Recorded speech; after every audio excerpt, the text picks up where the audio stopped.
Hi, today we're talking about 5 symptoms of a toxic company culture. My name is Shoshana and this is a Culture Codex video.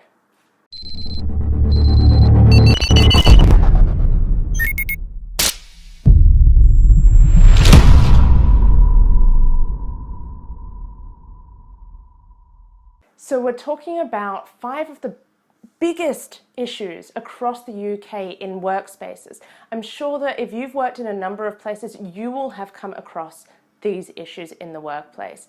These issues are some of the things that are great symptoms for you to be able to identify when your company culture or the company culture of the company you're working for is toxic and really preventing the company from achieving its goals. So we're going to be looking at the 5 biggest informal symptoms of that toxic company culture today. In another video, we're going to be talking about how formal symptoms can turn up. So go check that out. But let's start off with the first big one, bullying.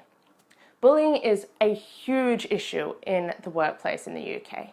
It is so big that people are quitting their jobs, they're being absent, they are not turning up or lying about having delivered work, they're not participating in group activities that help to achieve the goals you need.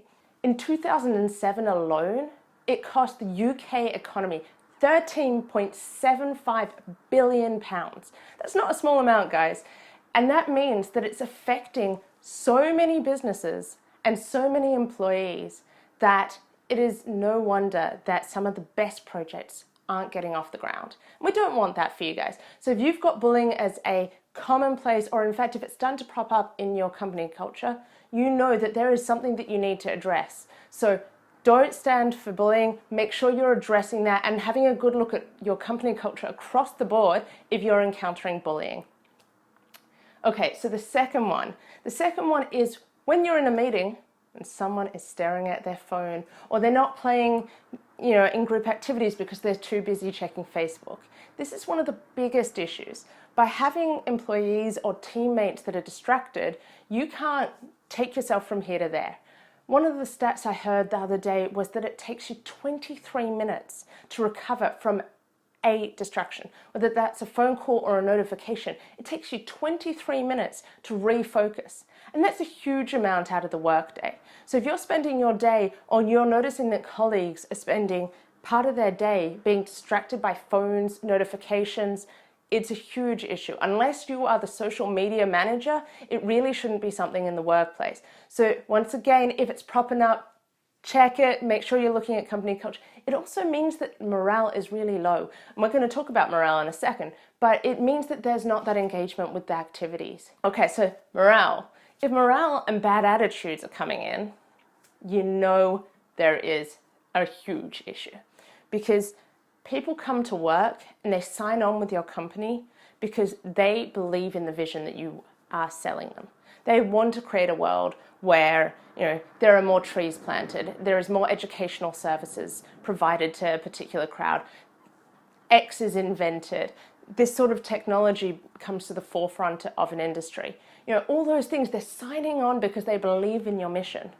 And if morale is low, it's going to have ripple effects. People really aren't going to be engaging in the conversations. They're not going to be committed. They're not going to be delivering on time. And the whole company starts sinking down. So if you're hitting low morale, you need to be making sure that you're checking, are you bringing the right energy into the workspace? You need to be checking, do you have the right people there? Are these people not signed on to your mission? These are things that are going to sink morale, and it's really going to slow you down. Have conversations, open up the conversation to make sure that if people aren't happy, is it a company thing that you're doing? Is it because they've got things going on at home and the company hasn't been able to facilitate changes? Or, do they just not want to be there? Check in, because if they're not the right people, they're not going to be helping you achieve your mission as a company. So we've talked about low morale, and sometimes low morale is contagious. It comes from malicious gossip or from cliques having formed in the company. And so between having cliques formed and gossip, people don't trust the environment. They don't feel safe. And the part of your brain where safety is, that bit that protects us and puts up our shields is the same space where our creativity and ingenuity is. It's going to stop us from being resilient and really giving our all. So by taking up employee brain space, you are removing a huge amount of the potential that could be filling the success of your company. Simple gossip, sticks and stones will hurt you, but names will also really damage you. It damages your self-esteem. Suggestions below, check that out. It talks about the fact that you need five great positive emotions to be thriving versus one negative. And if your employees are getting 5 negative emotions to 1 positive, they're really going to be struggling to get out of bed and come to work every day. And they need their fellow employees, their fellow team members to be on their side, to be loving mirrors, showing them what they can be, not shooting them down. Last but not least, let's talk about some competition. Now, competition can be great. Places like Google and Nike, they employ a whole range of competition in their company culture. But there is a danger to competition going wrong. What you don't want is competition that is squashing people's potential.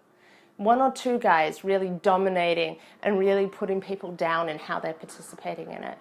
Or company culture that is so competitive that the names that are slung are not done in a way that is building up the other side. It's great if you've got good rapport to be, name calling. If you're just pitching people against each other, they're going to start dreading that they're not able to live up to the expectations, to the level that the company requires of them. And that stress is not the good sort of stress. Don't fall into the pattern of making sure that your team or your employees have the wrong sort of stress, because it does deliver bad results. Good quality stress, we're going to address in another video about company culture and stress on your team, but not in this one. So we're going to close this one off. If you have any one of these 5 toxic symptoms showing up, check your company culture. Check whether or not, people are sold onto your mission. Check whether or not there's a strong sense of belonging. Check out that video. Make sure that you're checking and making sure that you are really building a place for people to thrive. Because if these things are coming up, I hate to break it to you, you're on the downward spiral. Don't do it. I want you to succeed. So check those, and I'll see you in the next video.